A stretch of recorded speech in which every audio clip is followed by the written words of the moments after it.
أعوذ بالله من الشيطان الرجيم بسم الله الرحمن الرحيم মহান আল্লাহ কোরআনে সূরা বনী ইসরাঈলে 36 নম্বর আয়াতে বলেন ওয়ালা তাকফু মা লাইসা লাকা বিহি ইলম ইন্নাস সামআ ওয়াল বাসারা ওয়াল ফুআদা কুল্লু উলাইকা কানা আনহু মাসউলা।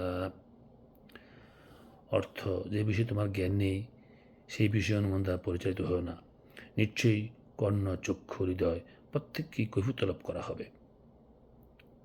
মানে, দেখেছি না দেখে বলো না দেখেছি, না শুনে বলো না শুনেছি, না জেনে বলো না জেনেছি। এর সাথে লিঙ্কড আপ নবী থেকে একটি সুন্দর দোয়া বর্ণিত হয়েছে। একজন সাহাবী এসে নবীকে বললেন, ইয়া রাসূলুল্লাহ সাল্লাল্লাহু আলাইহি ওয়াসাল্লাম, আমাকে একটি আশ্রয় প্রার্থনার দোয়া শিখিয়ে দিন যা আমি আল্লাহর কাছে করব। নবী শিখিয়ে দিলেন, আল্লাহুম্মা ইন্নী আউযু বিকা মিন শাররি সামঈ ওয়া শাররি বাসারি ওয়া শাররি লিসানি ওয়া শাররি কলবি ওয়া শাররি মানিই।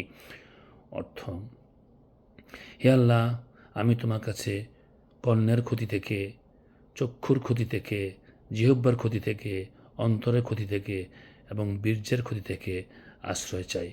আমরা সবাই এই দোয়াটা মুখস্থ করে নিই এবং আমল করি। লা ইলাহা ইল্লাল্লাহু ওয়াহদাহু লা শারীকা লাহু ওয়া আশহাদু আন্না মুহাম্মাদান আবদুহু ওয়া রাসূলুহু।